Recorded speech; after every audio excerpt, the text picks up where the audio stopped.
Welcome to the Fundraising Leadership Podcast, where we engage in lively and thoughtful conversations with professionals in the nonprofit world. I'm David Landrulli, and I'm here with my good friend and colleague, Margaret Katz-Can. Hey, Margaret. Hey, David. We have a lovely guest today, Margaret. It's Mark Vincent, who's actually joining us from Hawaii, where he's on the Big Island where a volcano is erupting. So I'll invite him he's safe. He's going from Hawaii back to Idaho, where he'll be digging out of snow and firing up his wood stove. So we were talking before the podcast about he's going from molten rock to hot wood. That's exactly right. Yeah. So welcome, Mark. Welcome to the podcast. Thank you. I'm glad to be with you both. Yeah. Thank you for joining us. And thank you for your thoughtful article on listening as a leadership competency. And of course, you were addressing our audience, which is slanted toward fundraising leaders. And so why don't you say a little bit about what's so important about listening? One thing that I find myself talking about with people who are a generation younger than I am is the surprise they feel to find out that as recently as 30 years ago or so, the dominant paradigm for leadership was that the leader talks and everybody else listens. And the leader tells you what to do. And our listening is just to say how high. And to rely and trust their expertise almost blindly. And there are places that still shows up, but the ship, particularly in Western culture, has largely sailed, and you can't get on that ship anymore. And that's a ship that's sinking. What we have in front of us is a well-educated workforce in many ways. And if they're not well-educated, they may very well be highly skilled, where they have worked their way into very technical ways of working, where they're going to know more about that than a supervisor is going to know, or that a leader of a whole industry that's 3 or 4 steps removed from them is likely to know. And if they've been out of that role, even if they started out there, and they've been out for a few months doing other things, starting to leading a whole production line, leading a whole company, whatever, they're not going to be the expert in that field anymore because there's just too much change happening all the time. So their competence to lead is going to come from walking around and listening and making connections and being able to be more mortar to all the bricks than they were when they were a brick in the organization. So, the basic thing about listening anymore is to really get yourself in a position where you're asking probing questions, where people are safe to give you answers that are real and authentic, so that communication is not blocked up and down the organization. And the way that gets fostered is through deep and comprehensive listening, rearticulation, organizing what's there, so that it can be used elsewhere and communicated up and down the stream. Well, let me share with the audience why they should listen to you today, because I stepped over something in the intro.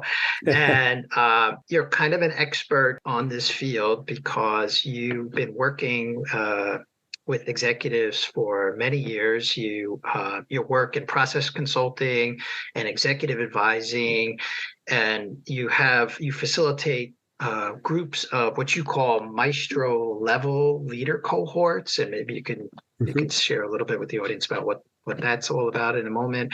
And you founded Design Group International, which is a community of practice built on process consulting, as well as the Society for Process Consulting. So you've been working with leaders for a lot of years, from a variety of angles, both in nonprofit organizations and corporations. And so you do have something to say about listening. So I just wanted the audience to know that. And maybe you could share a little bit about this work that you're doing with leaders now, and how you're finding listening come up in some of those maestro level cohorts. I'm hoping also to just help myself and others understand what process consulting means specifically. Sure. Well, let me very briefly describe process consulting because it fits into what I've been doing with leaders of late. Process consulting is iterative rather than selling expertise. So the consultant may have some very specific knowledge, but what they're doing is they're coming in and getting alongside the client. In this case, the client is both it's the intersection of the organization as well as those who are leading it with whom they're working. There's an interplay between the two. So the process consultant is getting into that and helping to iterate what's going on. So instead of saying, here's what you need to do, they're going to ask questions like, why is this important to even address? Why do you care? And if we were to really do something about it, who's going to play what role? And what's the criteria for success here? And you really start drawing out a line of sight from here to there, getting the client to declare not just what they need to do, but what they're willing to do, and to get it in writing or in some kind of expression right in front of them where they're saying, yes, that's what we want to do. Yes, that's what we mean, as opposed to, well, I can't see a reason why to argue with you since you wrote 10 books on this subject and you're the expert, but I really don't feel any commitment to doing it. That becomes a means of help by telling rather than by drawing out and getting ownership and client alignment around carrying it out. It has its roots in a lot of the writing of Edgar Schein from MIT, now in his 90s, built a long career looking at this, writing about it, developing all kinds of case studies. His books on process consulting, humble inquiry. I actually know a lot of fundraisers who have drawn off of Humble Inquiry or even the book Helping that he wrote as examples of how they want to get alongside people and ask questions and draw them out and figure out what they care about, not just what I want to tell you and what I want to give you. And that's just the key difference. So on the one hand, we'll talk more and more now about what was traditional consulting as subject matter expertise or contracting work. Whereas consulting is getting in and thinking alongside, or literally walking alongside, helping the client actually start to listen to themselves, even as you're listening to them. So that's the key difference. We can certainly talk more about that. Over the years, as I've worked with clients more and more, it became working with the chief executive officer or president or executive director, whatever that C-suite title was called for the person who had to run the organization, their team, and also quite often the board. And that's often where complex change, even if it's carried out elsewhere, is decided upon. So if we're going to do this adaptive change process, rebrand something, handle a succession plan, do a big fundraising campaign, any of those kinds of things, they are decided at that C-suite level. And what I began to learn was that people who were very accomplished as senior executives were moving into this space when they could see the future value of the organization 6, 7, 8 years out that was coming toward them. They were not likely to be the person in the seat by the time that future came around. A big example right now that I like to use is General Motors. In 2035, they say we're going to be all electric and we're going to be all about increasing highway safety and reducing traffic deaths. That's what they say. Well, that's 12 years out now. And in 12 years, the CEO and the board, people who fill those board seats now aren't likely to be the people running the organization then. Everything they're working on now is about that future that they are preparing the way for, but won't be leading once it arrives. And when those leaders get to that point, it's a very scary time, and a lot of future value is lost. A lot of political game playing happens. There's a lot of ego battles. There are many good things that start to disintegrate because people start caring about themselves only, or they're anxious and afraid. So what I've been doing is using process consulting as a base methodology to bring these leaders together into cohorts where they journey together for about 4 years while they get ready for that change. They develop a brand new job description for this period. They develop a future balance sheet. They create a map that they need to satisfy in order to move responsibilities that they care about onto the shoulders of others and to do so successfully.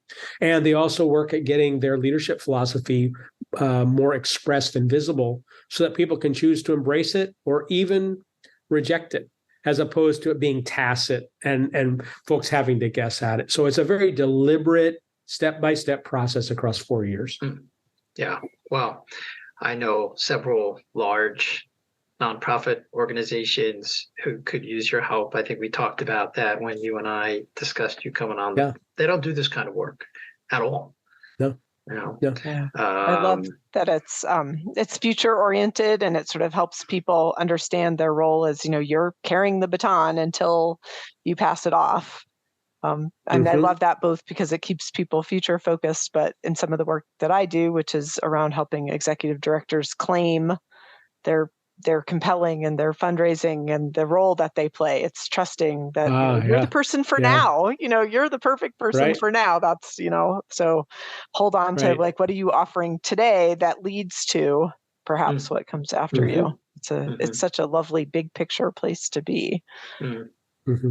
Yeah, well, if you are in the audience and you are a senior leader, CEO, president, executive director in a nonprofit, and you're starting to think about, as Margaret said, not only your present role, but where the organization is going, and you're starting to, I hear a lot about strategic planning. I mean, this is just like twice warmed over bread to me. It's just horrible, and everyone gets in this, but I like what you're saying here, and I hope people will reach out to you. We'll certainly give them an opportunity to where they can find you, because I think this is so important in the nonprofit world. They're not doing, I just don't hear people talking about this as much as I think, many of your clients are coming from the corporate sector, if I'm not mistaken. Yeah. We have two cohorts that are primarily businesses and have a nonprofit or two mixed in. And we just launched one this fall. It's nonprofit focused, and it has a couple of businesses mixed in. Nice. So we're trying to make sure that people aren't stuck with just one lens and hearing it only from this one lane of information, and everybody's all boo-hooing into their handkerchiefs about things, but rather to be challenged to see it with different eyes and hear it with different ears. The questions become so much more powerful, and you quickly discover if you're able to communicate what you're thinking about or not, because you've got really intelligent people around the table with you who are well schooled, and if they're not getting it, it's like ding, ding, ding. Oh, I've got to refine what I'm talking about a little bit more. It's a lot of fun. One of my favorites. And somebody's like, I clearly said this, and they didn't get it. And you kind of go, well, you had really been clear, right? So I'm curious, Mark. You and congratulations on this. Earlier this year, you published your book, Listening, Helping, Learning. And I'm curious, when you get into these cohorts, and I assume you're facilitating, yes? You're doing your process consulting facilitation. How are you seeing these folks as listeners? Like, are you sharing with them some of the listening competencies you shared in your blog? What are you noticing? There are probably two items to mention that I'm noticing kind of first and foremost. They're just far and away above anything else. One is that, their pace of speaking and listening does slow down, partly because we're taking the time. They've signed on for a process where you take the time, and it only takes a few of those meetings that you begin to discover that the quality of conversation and the decision to act actually speeds up because we slowed down to be thorough. And because we didn't just zero in and go hard charging at something, you're taking the time to completely hear what somebody's saying, and then you're asking questions for clarification with a discipline before you move into, well, here's what I think you should do. And so as soon as you slow it down, you get a deeper and fuller picture, and then your response is going to be at a common view of the problem that you've all fleshed out. The time that it takes to listen helps someone who thinks out loud distill what it is to the real problem. And for someone who thinks internally before they express it, it removes some of the edits that they made, thinking that nobody would care about this or whatever else. And the questions draw out the details that are needed for everybody to have a common picture. So you're slowing it down. and people begin to trust it. So that really starts to show up as one of the listening benefits. The second one that I would point to is that they actually begin to construct their own messaging with listening in mind, that they begin to ask people to tell them what they're hearing. So if I tell you this, or if I show you this, can you tell me what's coming through to you? So I'm actually inviting you to listen to me and to tell me what you're hearing, as opposed to react to me.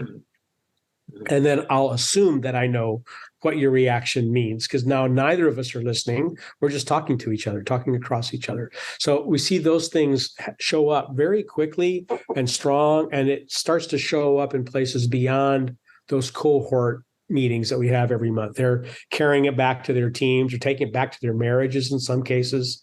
I know a few stories where it began to change the conversation with adult children as well, and even children in the home. Yeah, that's beautiful. Yeah.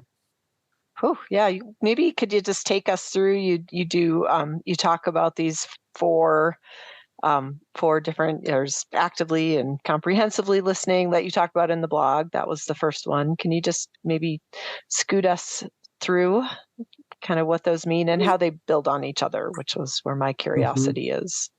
Well, let's recognize that when we listen and we're committed to listening, I'm taking coach training or something, and I'm gonna work at this now. We can get trapped observing ourselves listening, which means we're not listening, because we're observing ourselves trying to listen, and we're getting this like washing machine, watching ourselves outside our body. And the basic idea here is to get as inside our body as we can, to be able and give ourselves a lot of grace. If we find ourselves moving away from listening, just to bring ourselves back and say, hey, you said something there, I got distracted, or I saw a squirrel, I need to make sure I've got this, can you bring yourself back to it, but it's to be as fully aware as you can. And I like this phrase about pointing all of the antenna of your body to the source of information so that you can take things in. One of the things I've learned in my journey is that I am very much a body-centered person. So if I am turned away from you, the only thing I'm pointing in that direction is my ear. And that is not my primary way of taking in information.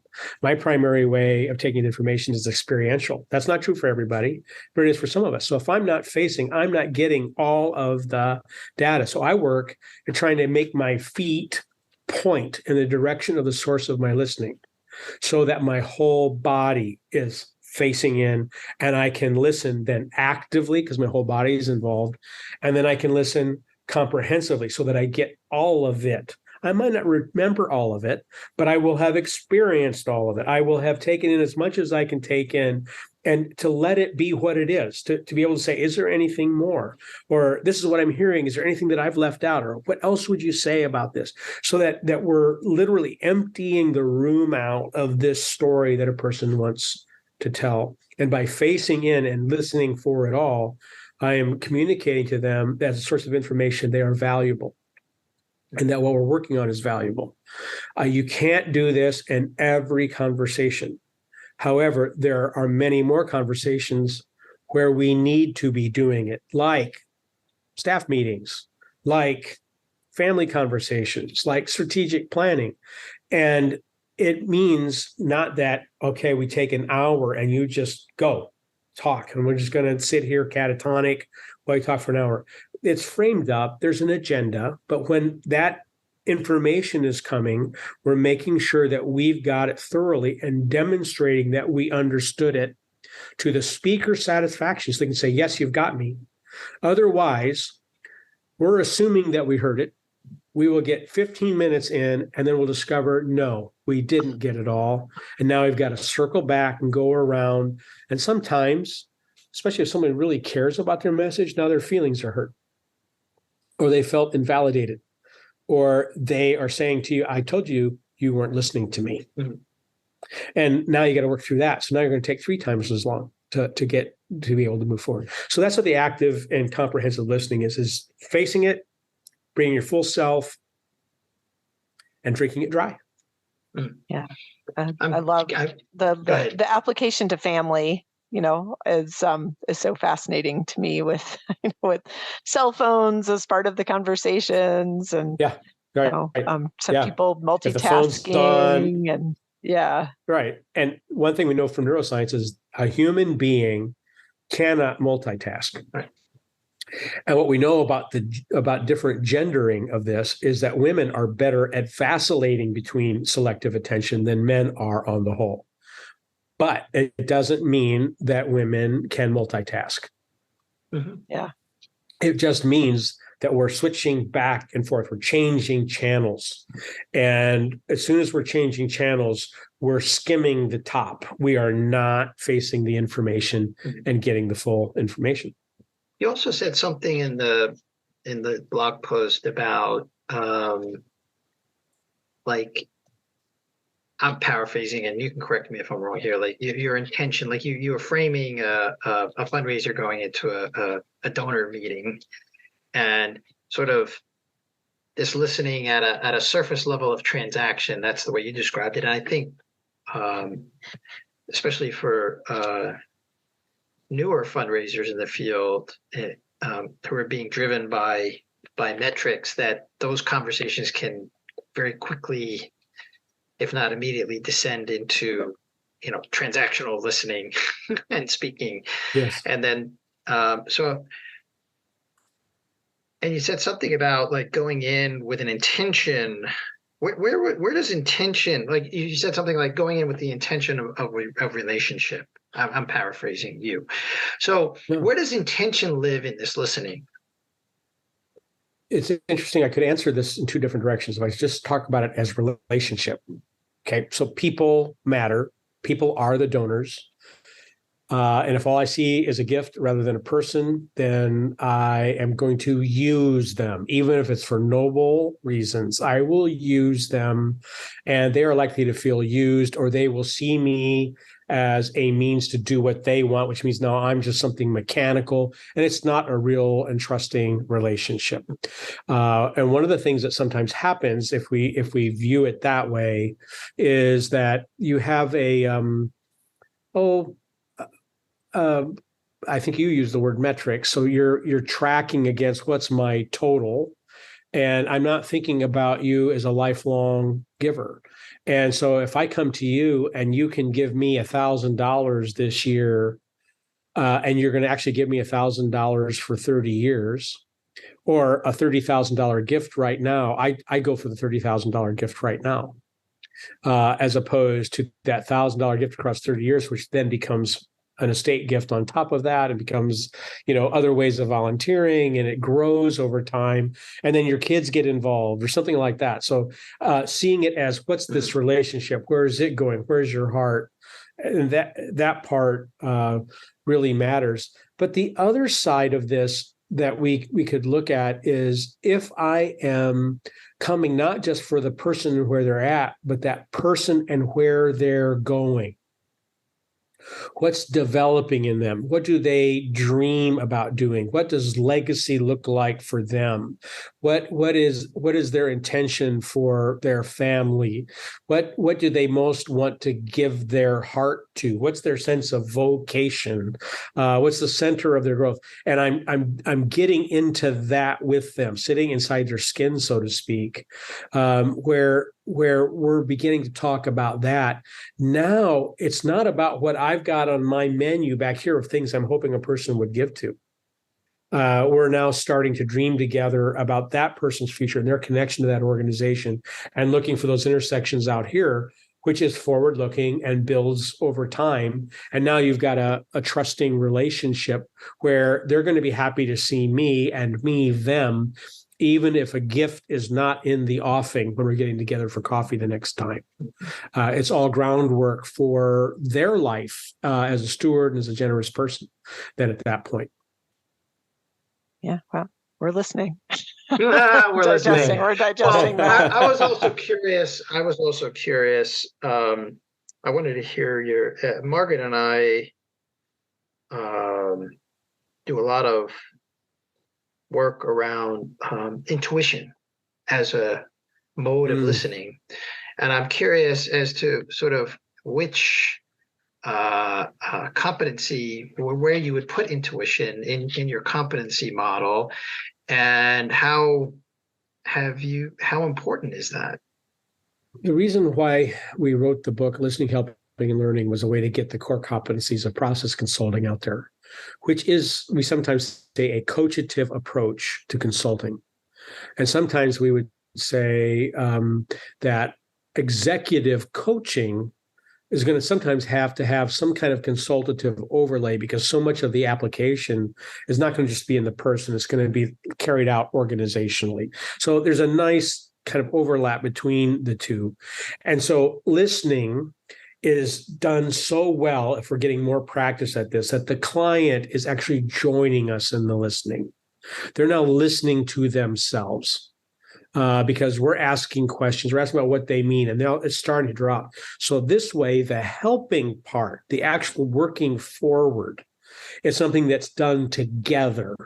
Instead of the consultant helping the client, the consultant is alongside the client as the client is choosing what kind of help they're going to participate in, that they will bring themselves to.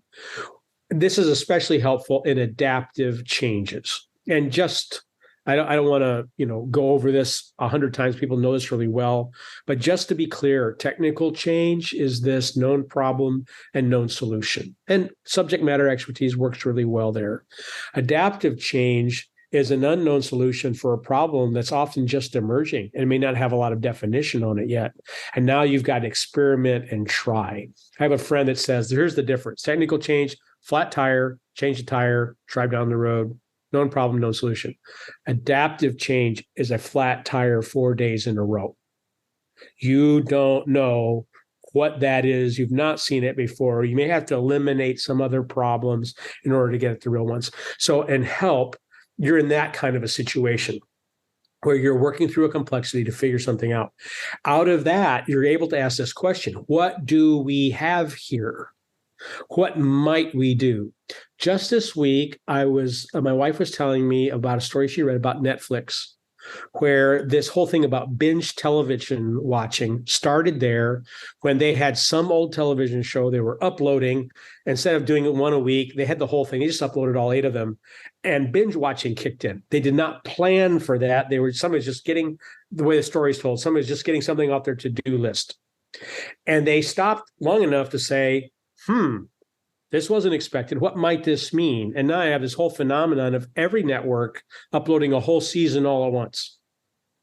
That's what do we have here? Well, the answers to what do we have here is where intuition often comes in. We're going to take a guess. We're going to play a hunch. I'm going to wonder if.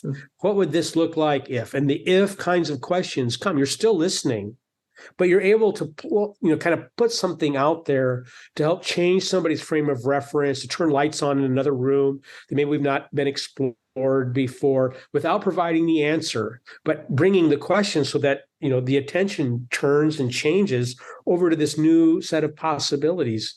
And it doesn't matter if I see something, it matters if they see something. So it's not me saying, I see 5 things here, what do you want to do? It's more a matter of, I wonder what would happen if you went down this road. What do you think you could see? And often they'll see things I never would see because they're much closer to it. It's their business. It's their life. But that's where I think intuition shows up its strongest, when you're actually now starting to face forward out of this common work that you've done together. Yeah, well, I think, go ahead, Margaret. You got a question. A piece. I love this, and it's so it feels so luxurious, and I'm just kind of, my intuition is there are fundraisers who are listening who are saying, that's all well and good, but like, I need money for this, and I need it by this time. There's so many metrics and pressure, and how do you fold those things together where there is really a specific thing that you need money for, and it's yeah. Any thoughts or? It's well, yeah, and we haven't talked about this, but my history starts in fundraising, and I grew up in a fundraiser's home, and so the people who were around our table that were visiting guests from out of town were people who, they were estate planners, and they wrote things to help estate gifts be given, and they were tax attorneys and all that. So I mean, this is stuff that I've been around my whole life and watched how things have evolved. And so this debate of whether you're institutional centered in your fundraising or you are person centered in your fundraising, that is not a slice of bread that you can cut precisely, because the person is going to connect to the institution and back again. I like to use the analogy of a train sometimes, where one of these is the engine and the other is the car that gets pulled along behind. And to choose that it's institution centered, I think it's helpful to be honest about it. To be able to say, we are about this mission in this institution, and if you're going to join us, you join us, but that's what it's about. It takes a lot of games out of it, and it's a way to get some things done. I think we lose a lot of creativity. I think we lose our partnerships when we do that, but at least it's there's no gamesmanship happening. Right. The other approach that says we are person-centered. We're going to start with the donors. We're going to start with them and their hearts. We're talking because we think there might be a connection.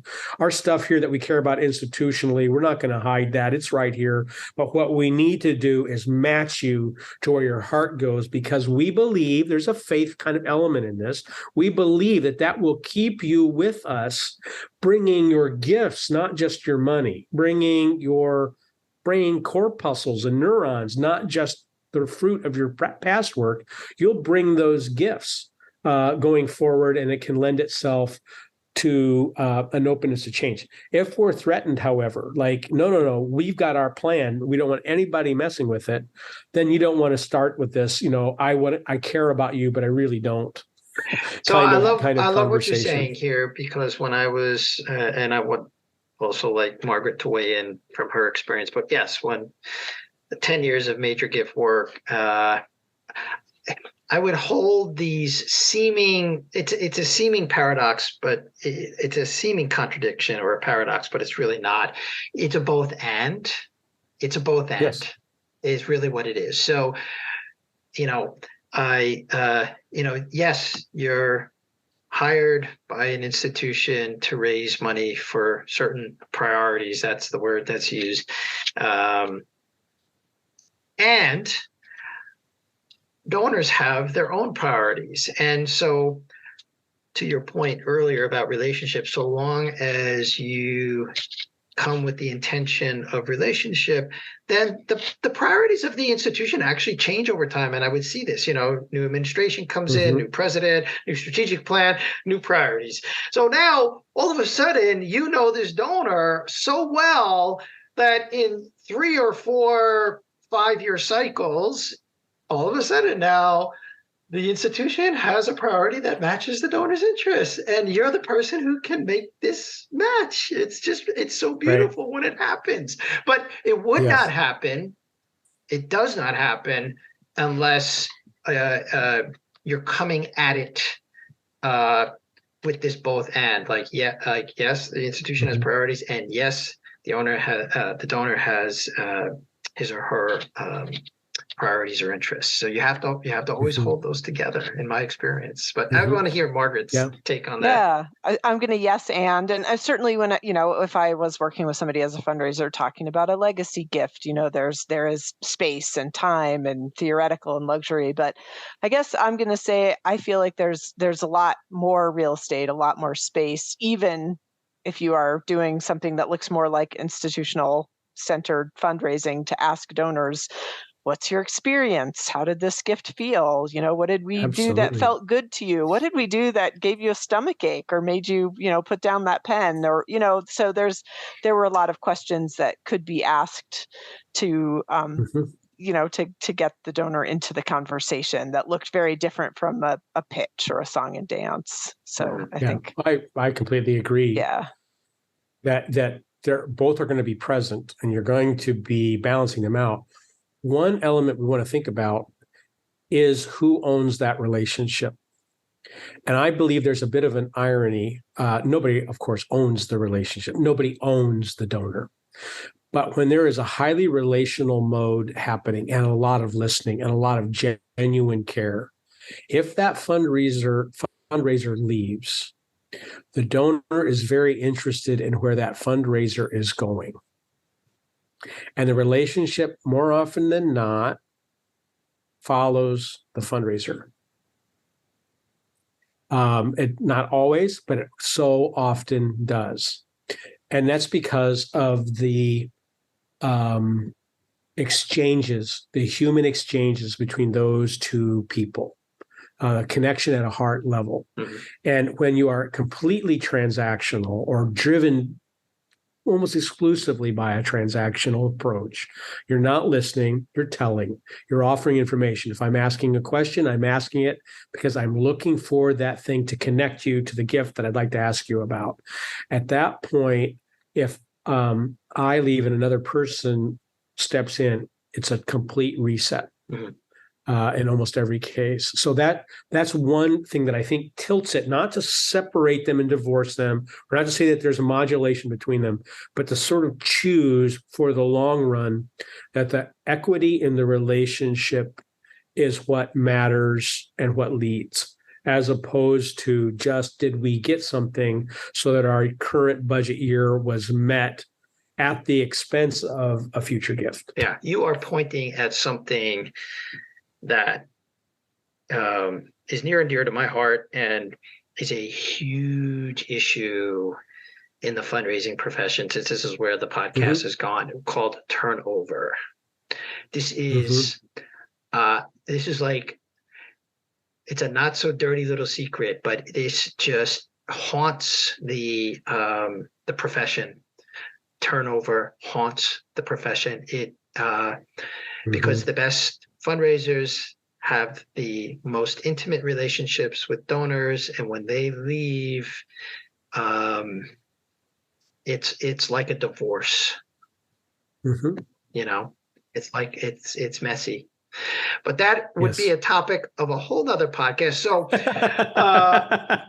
we've covered a lot of ground here, and it went definitely in a direction I wasn't expecting. So thank you for that. But we do like to give the audience something to try, and I think you have something in mind, Mark. So why don't you give them something to try around listening, something they can go put into practice? Well, when folks dive into these competencies about listening, it can start to be overwhelming because, I'm working so hard just to stay attentive to the conversation, to even begin thinking about, like we didn't talk about it, to start listening architecturally for how you might render a process, and listening how do you adapt in the middle of things.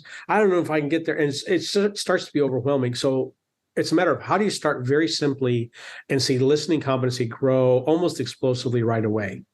And I'd like to suggest two very simple questions that you can ask somebody. So someone who works with you, a donor, someone who supervises you or whatever, and they've got a story to tell you.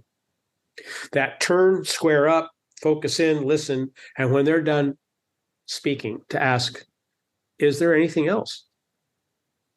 Do we have it all? That what else question is so fun once you begin to observe it, because people will often say, no, but, and then they tell you something else. And then ask what else again. Is there anything more? Have you said everything? No, I think that's it, except that, and then they tell you something else. And you ask that 2 or 3 times. It's a way to keep you listening to the point that the person finally will say, no, I think that's about it. But invariably, the most critical pieces of information, I think sometimes subconsciously, are kind of withheld here. And when someone asks what else, oh, you're really listening to me. Here it is. And it's not necessarily a conscious choice, but there's this extra stuff that really fills in the gaps and the holes, and you get more context and deeper understanding just by asking, as a habit, anything more here? Have you said it ever? Have you said it all? That kind of thing. One other one is, we touched on it a little bit, but when you're actually working at something with people, and now you have a result. So let's put it into a fundraising context, and that'll give you the question. Let's say I'm a solicitor for something, and we've raised a gift, or we're working on a campaign together. And let's say here, Margaret, that you gave to this campaign, and now I'm meeting with you, and we're talking about what happened because of your gift. And I'm saying thank you. And the institution is saying thank you to you. To take the time to say, what do we have here? Or what have we discovered here? Or do we have any insight out of this? Or what's this saying to you? Or what does this make you think about? That what do you notice? Or what do we have here kind of question is where a lot of discoveries and new insight comes from and new ideas come from that pave the way to something that we can't even see yet because our hearts are turning in that direction. So the front end of conversations, what else? Is there anything more? And more towards the work as it starts to unfold to be able to say, what are we discovering? What do we notice? Let's take this moment, not just to say thank you, but to observe how the landscape's changed and to notice and to say, what might we make of this? This is where all the new to the world stuff comes from because people took time to observe instead of rushing past it to go to the next plan that was written a year ago. So those two very powerful questions are something people can stick in their pocket, write on the back of a card or whatever until it gets down into the neural pathway. When somebody's telling me something, before I react, I can ask, is there anything more? There'll be other questions I can ask, but it puts me into the curiosity mode before I'm just reacting and saying what I think. Sounds great. Wonderful. So it sounds like, right, get the Sharpie out, write the 2 questions on the palm of your hand before your next meeting. Yeah. Well, thank you, Mark. It's been a deep listening conversation. I was going to use the word scintillating. Oh, scintillating. Oh, wow. That is the vocabulary word of the week, Margaret. Thank you. It has been now. It has been scintillating. Thank you. Thank you for the scintillating conversation, Mark. Your book is called Listening, Helping, Learning. It's a great book for the fundraisers in the audience, frontline fundraisers, and also the nonprofit leaders in the audience. So we're going to put a link to that in the show notes so that folks can know where to get that on Amazon. And I'm going to bring it home now. And so as I do that, Margaret, is there anything else? What else? I think we might need a part 2 because there's a lot in these ideas. I think it's going to take me a little while to process everything we talked about. Well, that's why they call it process consulting. Now, that's just a little side joke.